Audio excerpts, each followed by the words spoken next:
ब्रह्म शांति सर्वगुण शांति शांतिरेव शांति सामा शांतिरेधि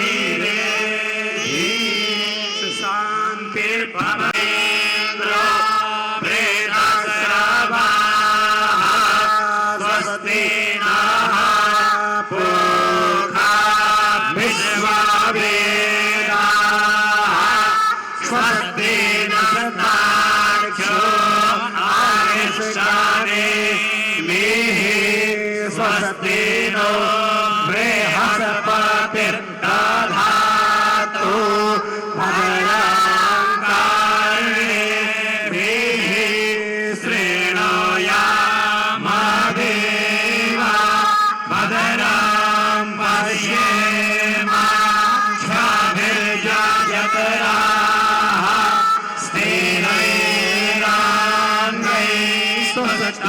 आर्यपर्यन्तां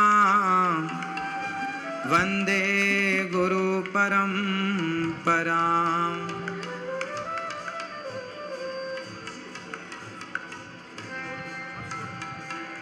जय जय श्री राधा रमण, जय जय नवल किशोर, जय गोपी चित्तचोर प्रभु, जय जय माखन चोर। बोलिए वृंदावन बिहारी लाल की, श्री पशुपतिनाथ भगवान की, गंडकी मैया की, श्री शालिग्राम भगवान की, आप सभी भक्तों की, आप सभी माताओं की, आप सभी के माता पिता गुरु चरणारविंदों की जय जय श्री राधे।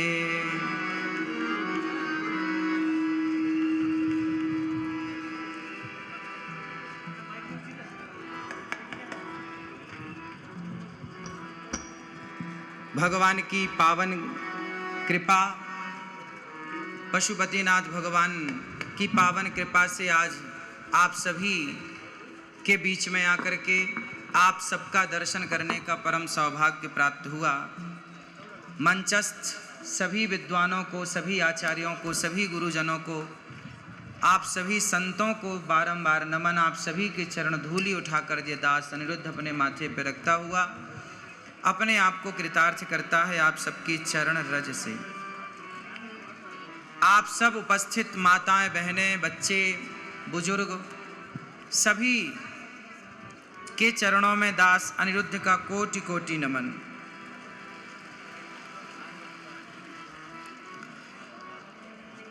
हजूर हरू अरामई हनुहंछ,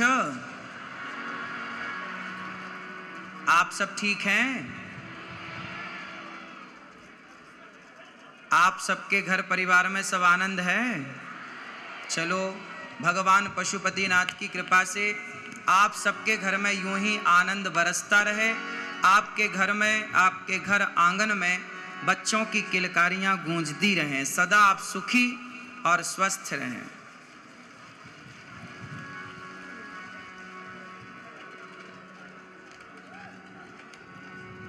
प्रिय भक्तों, भगवान की बड़ी कृपा है आज हम सब यहाँ मिले।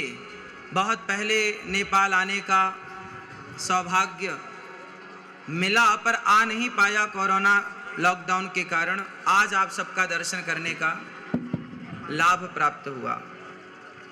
ये नेपाल इतनी पवित्र धरा है। यहाँ जब हम आए और यहाँ आप सबका दर्शन किया, यहाँ का पारंपरिक जो संगीत हमने सुना, और ये देखिए हमारे गले में ये जो सुंदर सी माला है, हार है, कितना सुंदर है। आप नेपाल वासी ही पूरी दुनिया में ऐसे हैं कि आप प्रकृति से इतने जुड़े हुए हैं, कनेक्ट हैं। आप प्रकृति के जितने करीब हैं शायद कोई हो। प्रकृति को आप अपने गले की माला बनाकर धारण करते हैं, प्रकृति को इतना प्यार करते हैं। इसलिए जब मैं आया तो मुझे लगा कि नेपाल प्रकृति से कितना जुड़ा हुआ है। आप सब शुद्ध वायु लेते हैं, शुद्ध ऑक्सीजन लेते हैं, शुद्ध वातावरण में रहते हैं। इसलिए आप सभी एक बार बोलिए, नेपाल आमा को, नेपाल आमा को भारत माता की जय हो, भारत माता की जय हो। आप सभी नेपाल वासियों को, क्षेत्रवासियों को बहुत बहुत धन्यवाद कि आपने ये दास को यहाँ आने का अवसर दिया। हमारे मानव सेवा फाउंडेशन श्री बाल योगेश्वर श्री विजय कृष्ण मूर्ति जी महाराज, जिन्होंने इस यज्ञ का संकल्प लिया और आप सब हम सब जुड़ पाए इस सुंदर से संकल्प से। एक बार सुंदर तालियां आयोजनकर्ता समिति पूज्य महाराज श्री के लिए। पूज्य श्री चैतन्य कृष्ण महाराज जी यहाँ पधारे और आप सभी के श्री चरणों में दास का पुनः कोटि कोटि नमन। अब आप सब ये बताएं कि आप में से कितने लोग वृंदावन आए हैं, गौरी गोपाल आश्रम आए हैं। मैं आप सबको निमंत्रण देने आया हूं, आप सब जल्दी से जल्दी वृंदावन गौरी गोपाल आश्रम आए और गौरी गोपाल आश्रम में जितनी वृद्ध माओं की सेवा चल रही है, वहां जितनी सेवाएं चल रही हैं, अपनी आंखों से आकर के वहां की सेवाओं को देखें। आज जानते हो ये अनिरुद्ध आपके बीच में क्यों आया है? यहाँ मुझे भगवान पशुपतिनाथ जी ने बुलाया है, उन्होंने बुलाया आप सबके माध्यम से और ये दास चला आया। तो जानते हैं भगवान पशुपतिनाथ जी ने हमें क्या कहने के लिए बुलाया है? आप जानना चाहेंगे? कितने लोग जानना चाहेंगे? भगवान पशुपतिनाथ जी कहना चाहते हैं, देखिए भगवान कभी डायरेक्ट नहीं कहते, भगवान किसी से कहवाते हैं। जब हनुमान जी लंका गए तो राम जी ने नहीं कहा कि लंका जला के आना। त्रिजटा को एक सपना आया कि सपने बानर लंका जारी, जातु धान सेना सब मारी। तो त्रिजटा ने माता सीता को सपना सुनाया और कहा कि आज मैंने सपने में देखा कि एक बंदर आया और पूरी लंका को जला करके चला गया। जब त्रिजटा का सपना हनुमान जी ने सुना तो हनुमान जी को लगा कि त्रिजटा के द्वारा स्वयं हनुमान जी ये समझ गए कि प्रभु राम ये कहना चाहते हैं कि जब लंका गए हो तो फूक के आना है। लंका गए हो तो रावण के घमंड को जला कर ही आना। मानो ये संकेत हनुमान जी के द्वारा, त्रिजटा के द्वारा हनुमान जी तक राम जी ने पहुंचाया। उसी तरह एक सुंदर सा संदेश आपके बीच में ये दास अनिरुद्ध लेकर के आया है और वो संदेश सिर्फ इतना है कि आज नेपाल में आप सब संगठित रहें। आपको पता है जब जब हम जातियों में बंटते हैं तब तब हम बहुत बड़ी हानि कर लेते हैं अपनी। अच्छा बताइए आप सब लोग, क्या हमें जातियों में बंटना सही है? उत्तर दो। मैया, ओ मेरी प्यारी माँ, बैठ लो मेरी माँ, सुन लो, हमें जातियों में नहीं बंटना चाहिए। नेपाल में जातियों में लोग बटे हैं या नहीं, हम आपसे पूछ रहे हैं, बताइए। नेपाल के लोग जातियों में तो नहीं बटे। हम सबकी एक जाति है, हम सबकी जाति है मानव जाति, हम मनुष्य हैं। बड़े भाग्य मानुष तन पावा और सुर दुर्लभ सद ग्रंथन गावा। हम सब मानव हैं, हम सब मनुष्य हैं और हम जातियों में ऊंच नीच में ना बटें, हम संगठित रहें। आज नेपाल में जानते हो आप सबको पता होगा कि आज पूरे नेपाल में धर्म परिवर्तन की घटनाएं बहुत तेजी से फैल रही हैं। आप कितने लोग जानते हैं कि नेपाल में धर्म परिवर्तन हो रहा है? कितने लोग जानते हैं? बताइए, ये धर्म परिवर्तन होना सही है? उत्तर। तो धर्म परिवर्तन को कितने लोग रोकना चाहते हैं? तो आप सबको भगवान पशुपतिनाथ जी ये जिम्मेदारी देना चाहते हैं कि आप सब एक मुहिम क्यों नहीं चलाते? ये जितने हमारे मीडिया के भाई हैं, आप जितने हमारे बड़े बुजुर्ग हैं, माताएं, बहनें, भाई, सब एक मुहिम चलाइए और गांव-गांव में, घर-घर में जाकर के लोगों को समझाइए कि भगवान श्री कृष्ण कहते हैं स्वधर्मे निधनम श्रेयः परधर्मो भयावह। अपने धर्म में रहना ही श्रेष्ठ है, अपने धर्म का त्याग कर देना श्रेष्ठ नहीं है। इसलिए हम सबको अपने धर्म में अडिग रहना चाहिए। और आप सब अपने धर्म का पाठ क्यों नहीं पढ़ाते? अच्छा बताओ, यदि धर्म परिवर्तन हुआ तो आज हमारा नेपाल हिंदू राष्ट्र है या नहीं? उत्तर दो। हिंदू राष्ट्र है कि नहीं नेपाल? हाँ या ना? हाँ, तो हिंदू राष्ट्र है। और कौन कौन चाहता है कि ये सदा हिंदू राष्ट्र रहे नेपाल? चाहते हो? हिंदू राष्ट्र यदि चाहते हो तो आपके अंदर ये भावना होनी चाहिए और ये काम आपको करना पड़ेगा कि आप नेपाल में जो धर्म परिवर्तन तेजी से हो रहा है उस धर्म परिवर्तन को रोकना पड़ेगा। कैसे रुकेगा?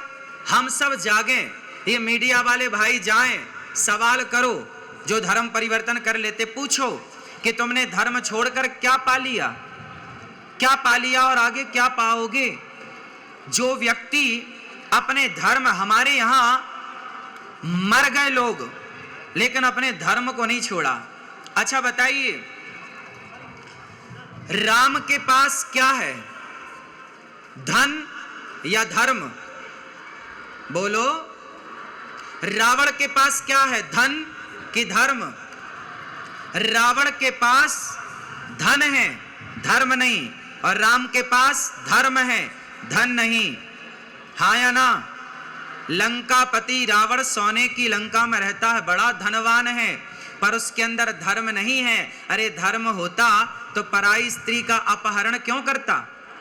इसलिए रावण के पास धन तो है पर धर्म नहीं है। जबकि राम 14 वर्ष वनवास में थे, उनके पास धन नहीं था पर धर्म था। तो धर्म था तो आज घर घर में राम की पूजा होती है, धर्म था इसलिए। और धन था रावण के पास, धर्म नहीं था तो घर घर पुतले जलाए जाते हैं, गली गली पुतले जलाए जाते हैं रावण के। आज आप कितने लोग मानते हैं कि धन से बड़ा धर्म है? धन बड़ा कि धर्म बड़ा? बोलो। अरे धर्म रहेगा तो धन आ जाएगा, जब धर्म ही नहीं रहेगा तो फिर धन करोगे क्या? इसलिए धन हो पर धर्म पूर्वक धन हो। यदि आपके धन में धर्म नहीं जुड़ा तो वह धन किसी काम का नहीं है। इसलिए मेरे प्यारे, नेपाल शब्द का जब मैं यहाँ आया, एयरपोर्ट पे आया, तो नेपाल का मैंने एक अर्थ दिमाग में आया कि नेपाल के लोग कैसे होते हैं, नेपाली लोग कैसे होते हैं, नेपाल का अर्थ क्या है। तो देखिए, नेपाल जो नेकी का, ने मतलब नेकी, नेकी मतलब अच्छाई, जो नेकी का सदा पालन करें वो नेपाली हैं। जिनके हृदय में सदा नेकी बसती हो वो नेपाली है। नेपाली का मतलब क्या हुआ? नेपाल का मतलब क्या हुआ? जिसके अंदर नेकी बसती हो, मतलब जिसका हृदय नेक हो। नेक समझते हैं ना? अच्छा, गुड। तो आप सब नेक दिल वाले हैं, नेक हृदय वाले हैं, इसलिए आपको भगवान ने नेपाल में भेजा है। जाओ नेपाल की धरती में, आप यहां जाकर नेपाल में पशुपतिनाथ भगवान की सेवा करो, गंडकी माता की सेवा करो और शालिग्राम भगवान की सदा सेवा करो। आप सब अपने धर्म के प्रति अडिग रहना। हमारे देखिए कुछ लोग होते हैं, हमारे पूरे नेपाल और भारत ये दोनों देशों में कुछ लोग ऐसे हैं जो रहते तो नेपाल में है पर गुणगान किसी और देश का करते हैं। इसलिए आप सबको ये बता दो कि जिस माटी में हो ना, उस माटी के साथ विश्वासघात नहीं होना चाहिए, उस माटी से प्यार होना चाहिए, माटी के साथ विश्वासघात नहीं। अच्छा ये बताओ दोस्त कैसा हो? आज मैंने सुना नेपाल का दोस्त कौन है? भारत और आसपास के जितने देश हैं, आप किन देशों से दोस्ती करना चाहेंगे? बताइए, आपसे मेरा सवाल है। आप नेपाल वासी, आपके पास में बहुत सारे देशों की सीमा है, किस देश से आप दोस्ती करना चाहेंगे? किससे? किससे? जोर से। भारत से। भारत से दोस्ती करना चाहेंगे? भारत तो सदा आपके साथ है और सदा हम और आप कभी दो थे ही नहीं, एक थे, एक हैं और एक ही रहेंगे। और जो लोग भारत और नेपाल के बीच में कोई जहर घोलने का कार्य करे तो समझ लेना कि ये दोनों देश का नुकसान चाहता है। अच्छा ये बताइए, हमारे भारत से लोग हजारों की संख्या में पशुपतिनाथ जी का दर्शन करने आते हैं कि नहीं? बोलो हाँ, हाँ या ना?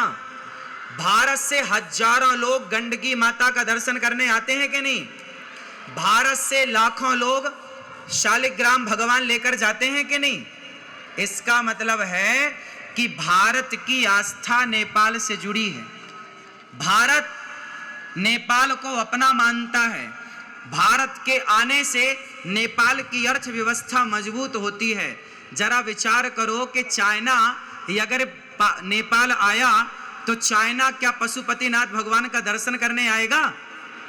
क्या गंडकी का दर्शन करने आएगा? क्या वो शालिग्राम भगवान की पूजा करने आएगा? अरे चाइना को नेपाल के धर्म से क्या करना? नेपाल की संस्कृति और नेपाल के धर्म से तो भारत का अटूट रिश्ता रहा है।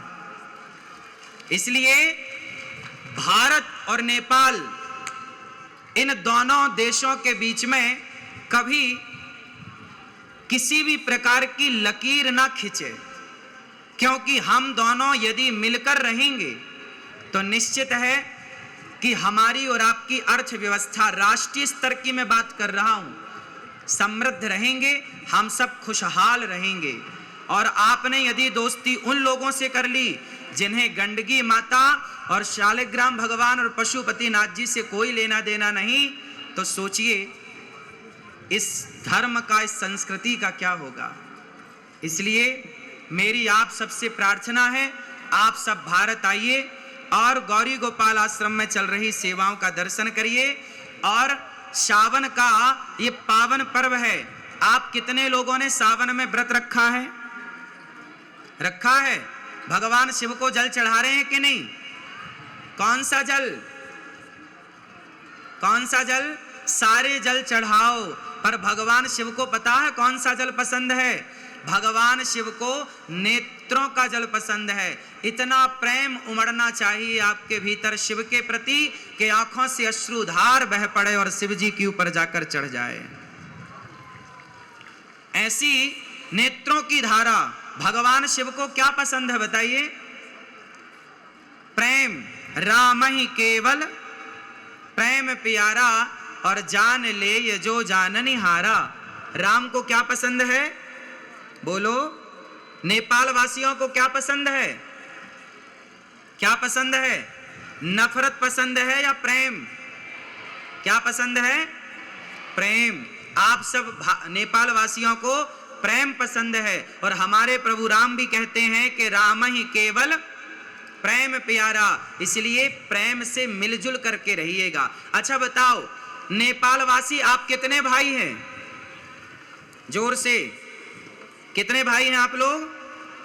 हम सनातनी, आप में से कितने लोग सनातनी हैं? सत्य सनातन धर्म को जानने और मानने वाले कितने हैं? हाथ उठाओ सब।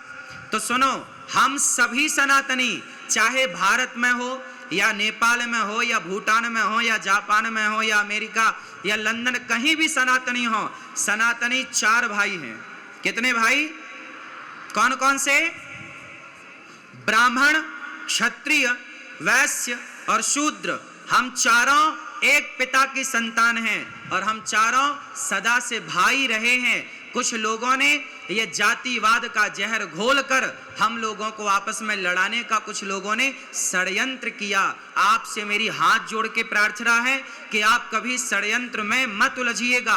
भारत में जब अंग्रेज आए तो उन्होंने नारा दिया, फूट डालो शासन करो, और उस फूट डालो शासन करो के तहत भारत को खूब लड़ाया जातियों के नाम पर, और हम आपस में लड़ते रहे और कई 100 वर्षों तक गुलाम रहा भारत। इसलिए मेरी प्रार्थना है कि हम जब जब लड़े हैं तब तब बटे हैं। इसलिए आप लड़ना चाहते हैं या संगठित होकर रहना चाहते हैं?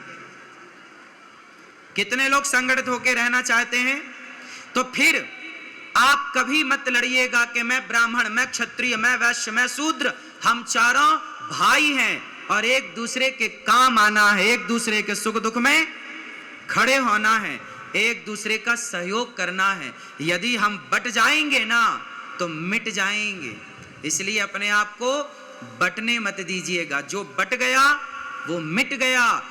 रामचरितमानस में लिखा है कि जहां सुमति तहां संपत्ति नाना, जहां कुमति तहां विपत्ति निदाना। जहां एकता है, जहां संगठन है, वहां संसार की समृद्धि है, सुख है, शांति है। और जहां आपस में लड़ाई झगड़ा है वहां सिवाय दुख के कुछ नहीं। इसलिए संगठित रहे, हम सब संगठित रहें। आप सब भगवत चिंतन करें, भगवान से प्रेम करें और अपने धर्म को समझें। धर्म का कभी परित्याग नहीं करना चाहिए। अच्छा बताओ, नेपाल के लोग शराब पीते हैं कि नहीं? हाँ या ना? शराब पीते हो? हाँ या ना? ना? हाँ। शराब नहीं पीना। शराब पियोगे तो सब कुछ बर्बाद हो जाएगा। इसलिए खान पान शुद्ध, इसलिए खान पान को पवित्र करिए। आप लोग मांसाहार तो नहीं करते ना? शुद्ध शाकाहारी हैं। कितने लोग शुद्ध शाकाहारी हैं?